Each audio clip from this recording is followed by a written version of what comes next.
नमस्कार दोस्तों, मैं जय सर संस्कृत आप सबका रुद्रदेव क्लासेज एवं हमारे YouTube channel symbol of knowledge with Ajay Purwar में हार्दिक स्वागत करता हूँ। जैसा कि आप सबको पता है, मैं संस्कृत की 2 क्लास ऑलरेडी पढ़ा चुका हूँ। व्याकरण की ये तीसरी क्लास है, जिसमें कि हमने माहेश्वरी सूत्रों को पढ़ा, उसके बाद वर्ण विचारों को भी पढ़ा। लेकिन वर्ण विचार में कुछ थोड़ा सा रह गया था, उसको मैं आज बता रहा हूँ। तो हमने कल जब वर्ण विचार पढ़े थे, उसका थोड़ा सा ओवरव्यू कर लेते हैं, जिससे क्या आपको समझने में आसानी रहेगी। कल जब हमने वर्ण विचार पढ़े थे, तो हमने उसमें वर्ण विचारों को 2 कैटेगरी में बांटा, यानी 2 भागों में बांटा। एक तो स्वर और दूसरे व्यंजन। ठीक है जी। फिर उसके बाद में हमने स्वरों को भी 3 कैटेगरी में बांटा। ठीक है, ह्रस्व, दीर्घ और प्लस स्वर। ठीक है जी। ह्रस्व में हमने मूल स्वर लिए थे, जो हमारे थे ए, ई, ओ, री और री। दीर्घ में हमने लिए थे इनसे बचे हुए जो हमारे 13 स्वर होते हैं, उनमें से 8 बचे हुए थे आ, दीर्घ ई, दीर्घ ओ, है ना, दीर्घ री, इसके बाद में ए, आई, ओ और औ। ये हमने लिए थे 4। और प्लस स्वर में जैसा कि हमने बताया, एक उदाहरण आपको दिया था, ओ, या हम जैसे मान लीजिए इसी ए का प्लस स्वर बनाते हैं, तो ये बनेगा जैसे कि आ, है ना। इस हिसाब से ये जो क्या होता है, प्लस स्वर होता है। इसके बाद में हमने व्यंजन में भी आपको बताया था कि इसको भी हम 3 कैटेगरी में बांट सकते हैं, स्पर्श व्यंजन, स्पर्श व्यंजन, है ना, अंतस्थ व्यंजन, अंतःस्थ व्यंजन। इसके बाद में हम एक और यदि कैटेगरी लें तो उसमें व्यंजन। ठीक है जी। स्पर्श व्यंजन में हमने 5 वर्ग बताए थे। कौन से बताए थे, उनको याद करने की कल ट्रिक भी बताई थी। क्या बताई थी? कचट तप, कचट तप। ठीक है, यदि हमें ये याद हो जाएंगे तो इनके पूरी जो लाइन है वो भी याद हो जाएगी। जैसे क वर्ग में कौन सा आएगा, क वर्ग, है ना, च वर्ग, ट वर्ग, ट वर्ग और प वर्ग। इनमें हमने बताया क, ख, ग, घ और ng। इसके बाद में च वर्ग में हमने बताया च, छ, ज, झ और य। इसी प्रकार से ठ, ठ, ढ, ढ और ण, थ, थ, ध और न। इसी प्रकार से प वर्ग में प, फ, व और म। ये हमने बताए थे। हमने अंतस्थ में बताए थे क्या, य, व, र और ल। ये चारों वर्ग में हमने बताए थे। उसमें हमने बताए थे श, श और स और एक है, ये हमने बताए थे यहाँ पर। फिर उसके बाद में हमने संयुक्त वर्ण भी बताए थे, है ना जी। संयुक्त वर्ण बताए हमने छ, त्र और ज्ञ, है ना, क्षेत्र ज्ञ। इस हिसाब से ये क प्लस स होता है ना, त्र जो होता है त प्लस र होता है, और ज्ञ जो होता है ज प्लस य होता है। ठीक है जी। इसके बाद में ये बताने के बाद में हमने काउंट किए तो ये 13 थे हमारे। यदि दीर्घों को छोड़ दिया जाए तो 9 रहते हैं। इनको दीर्घों काउंट करके 13 होते हैं। इसके बाद में ये जो हमारे थे वो 25 थे, और ये हमारे हैं 4 और ये हमारे हैं 4। तो देखिए 4 और 4 8, 4 और 4 8, 8 और 25 33। तो जो हमारे व्यंजन वर्ण होते हैं उनकी संख्या कितनी होती है? 33। और जो हमारे स्वर वर्ण है उनकी संख्या 13। यदि पाणिनि व्याकरण के अनुसार माना जाए तो 9 मानेंगे। तो हमारे टोटल वर्णों की यदि संख्या मानी जाए यदि पाणिनि व्याकरण के अनुसार तो 9 प्लस 33 बराबर 42। यदि 13 माना जाए तो 13 प्लस 33 बराबर 46। तो हमारे इस प्रकार से वर्णमाला में वर्णों की संख्या कितनी होती है? 46। ठीक है। इसके अलावा और किसी भी वर्ण को यहाँ पर काउंट नहीं किया जाता। जैसे कि कल हमने अयोगवाय भी बताए थे, उनको यहाँ पर काउंट नहीं किया जाता है। तो ये हमारा कल का टॉपिक पढ़ाया हुआ था। अब इससे आगे की बात करते हैं। तो आगे हमारा देखिए, यदि हम आगे की बात करें इसके अलावा तो अब हम आगे बात करते हैं कि पाणिनीय शिक्षा के अनुसार यदि वर्णों को पूछ लिया जाए, इसके अनुसार पाणिनीय शिक्षा के अनुसार यदि वर्णों को पूछ लिया जाए तो हम कितना लिखेंगे? तो वहां पर हमारी वर्णों की संख्या होगी 63 या 64। कितनी होगी? 63 या 64 पाणिनीय शिक्षा के अनुसार। किसके अनुसार? पाणिनीय।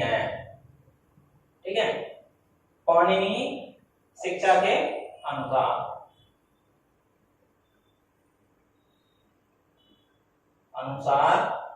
वर्णों की संख्या, अनुसार वर्णों की संख्या। तो कितनी होगी? 63 या 64। कितनी होगी? 63 या 64। अब हमने वहां पढ़े थे 40 वर्ण, यहां हम पढ़ रहे हैं 63 या 64 वर्ण। तो आपको एग्जाम में क्लियरली दे रखा होगा, जो भी एग्जामिनर क्वेश्चन पूछेगा उसमें क्लियरली दे रखा होगा कि पाणिनीय शिक्षा के अनुसार, किसके अनुसार? पाणिनीय शिक्षा के अनुसार वर्णों की संख्या कितनी है। तब आपको आंसर क्या देना है? 63 या 64। इसमें भी आपको कंफ्यूज नहीं होना है, या तो वो ये दोनों को मिला करके ऑब्लिक में देगा या फिर इसमें से एक ही आंसर में देगा। तो वहां आप उसको आराम से टिक कर सकते हो।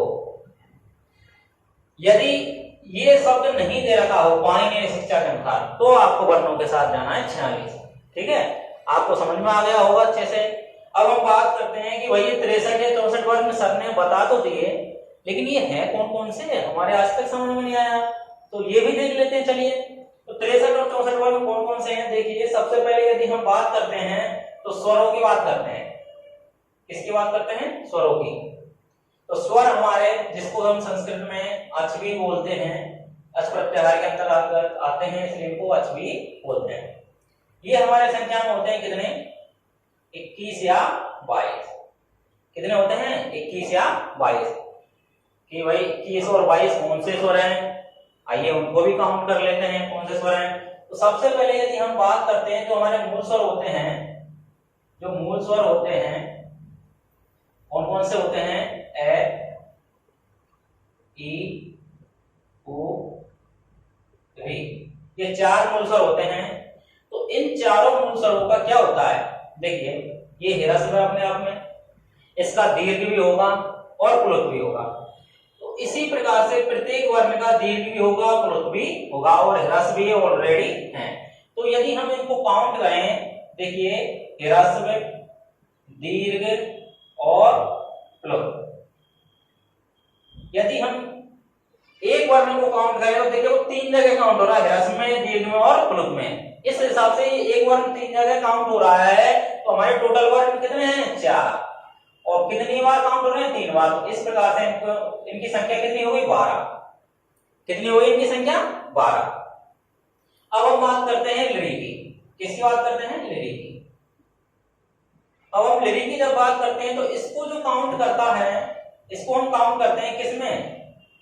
इसका देखिए, सबसे पहली बात तो आपको समझा देता हूं कि लिरि का कभी भी दीर्घ नहीं होता है, ये ध्यान रखना। लिरि का कभी भी दीर्घ नहीं होता है।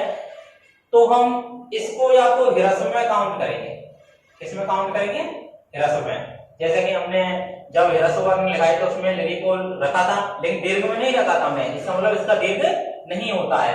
ह्रस्व में काउंट करेंगे या क्या करेंगे? इसको ह्रस्व और प्लुत, ह्रस्व एवं प्लुत दोनों में काउंट करेंगे।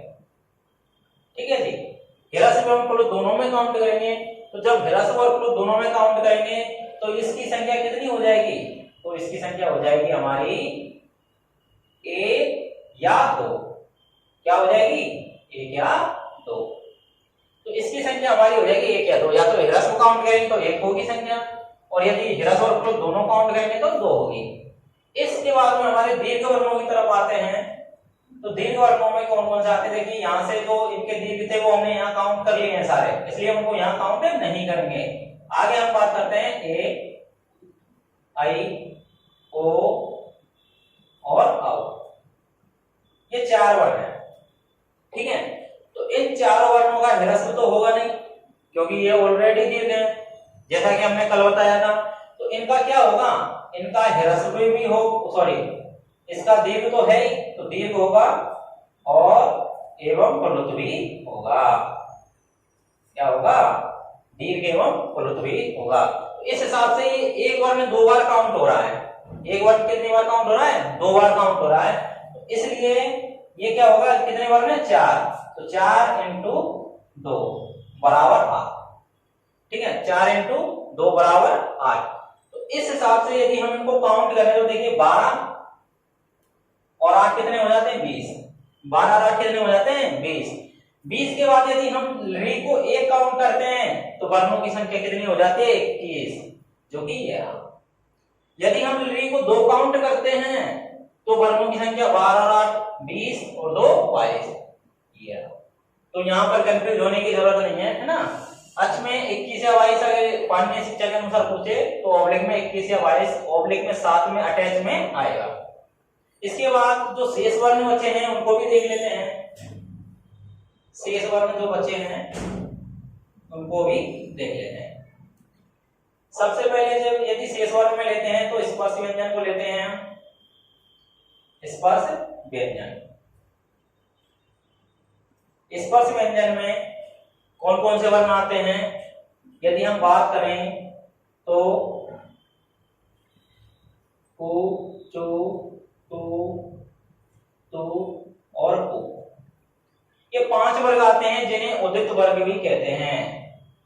उदित वर्ण, उदित वर्ण भी कहते हैं। उदित वर्ण इनको क्यों कहते हैं? क्योंकि यहाँ देखिए सब में उ लगा हुआ है, जिसकी क्या संज्ञा हो जाती है और के वर्ग च वर्ग ये बच जाता है, ठीक है। तो इनकी संख्या कितनी बताई थी अभी? जब अभी हमने रिपीट किया था तो कितनी बताई थी? 25 बताई थी। कितनी बताई थी? 25। इसके बाद में अंतस्थ वर्ण की बात करते हैं। अंतस्थ वर्ण, इनकी संख्या कितनी बताई थी हमने? 4। कौन कौन से थे? यह, वह, रे और ले, ठीक है। ये 4 वर्ण थे, इनकी संख्या 4 बताई थी हमने। इसके बाद ऊष्म वर्ण, ऊष्म वर्ण, इनकी भी संख्या कितनी है? 4। एक बार और बता देते हैं कौन कौन से हैं। ये हमारे 4 वर्ण हैं, स, है, ये 4 हैं। देखिए 22 यहां हो चुके हैं ऑलरेडी। अब हमें कितने वर्ण चाहिए? यदि 64 में से 22 घटा देते हैं तो कितना बचेगा? यानी 42 वर्ण हमें चाहिए। तो देखिए यहां पर कितने काउंट हो चुके हैं? 25 और 4 33 और 4 37 वर्ण हो चुके हैं। एक हमारा बताया था हमने कल यम वर्ण, क्या बताया था? यम वर्ण, और इनकी भी संख्या कितनी होती है? 4। कितनी होती है? 4। और कौन कौन से होते हैं? क, ख, ग और घ, ये हमारे 4 यम वर्ण होते हैं। तो इसकी संख्या हमने कल बता दी है ना। तो इसकी संख्या हमने 4 बताई थी कल। इसके बाद में हम बात करते हैं अनुस्वार। अनुस्वार जो है उसकी भी संख्या 1 होती है ना। अनुस्वार की संख्या हमने 1 बताई थी, जो कि 1 के ऊपर जो बिंदी होती है ना।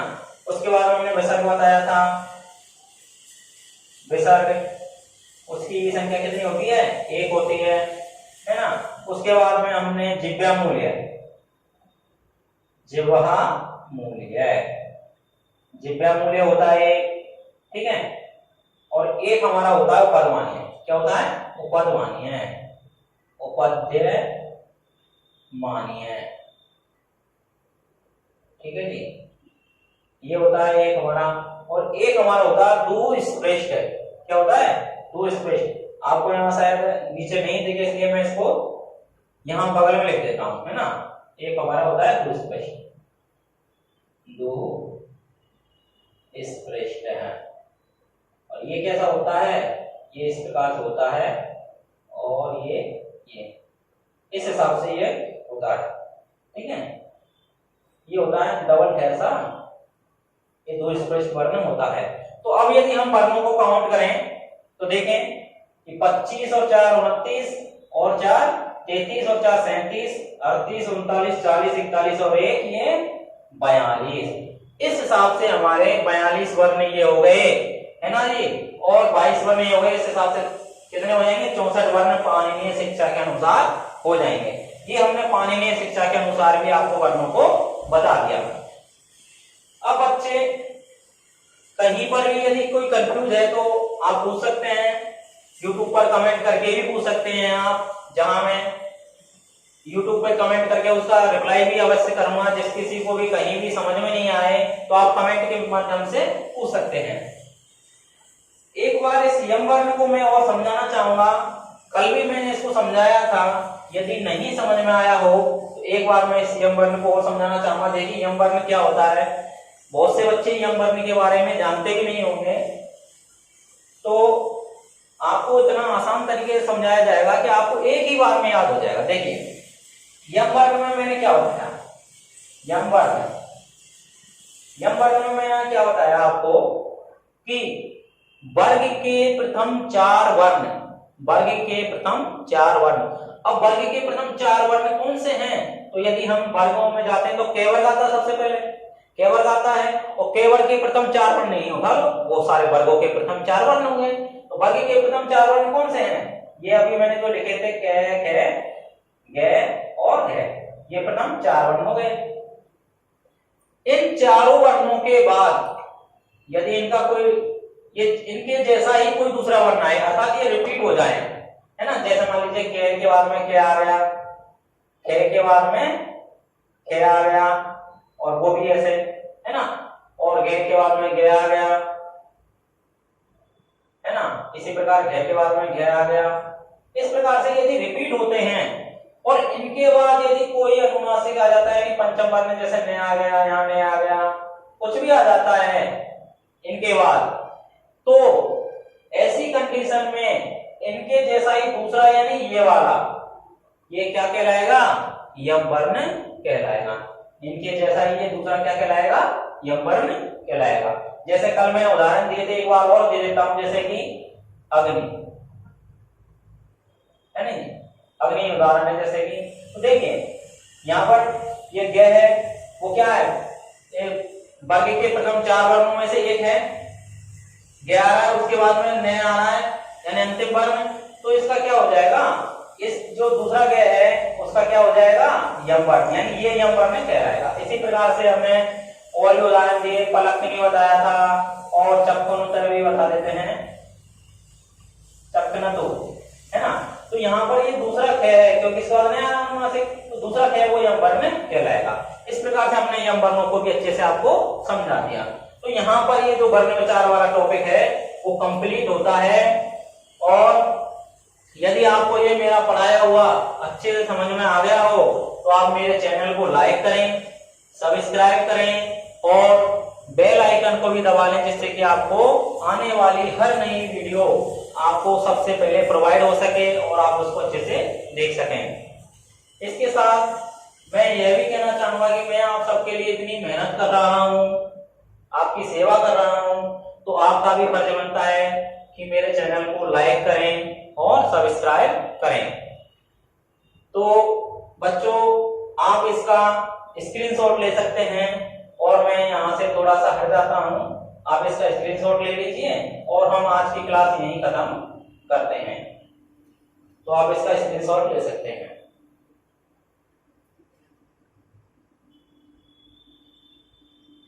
तो आप सबने स्क्रीनशॉट ले लिया होगा।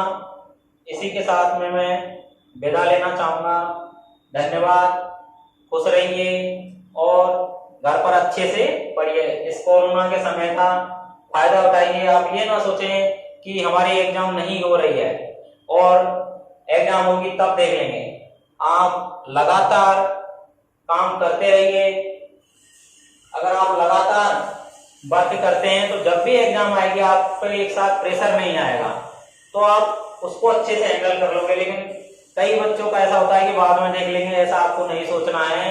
लगातार यदि आप लगे रहते हैं, यदि आप समंदर के किनारे खड़े रहते हैं तो एक ना एक दिन तो लहर आएगी और आपकी भी जॉब पक्की लगेगी। तो मैं यही उम्मीद करता हूं कि आप सब अच्छे से पढ़ें और रीट में सब सिलेक्शन लें, सीटेट में पास करें और अच्छी अच्छी नौकरियों पर आप सभी जाएं। धन्यवाद।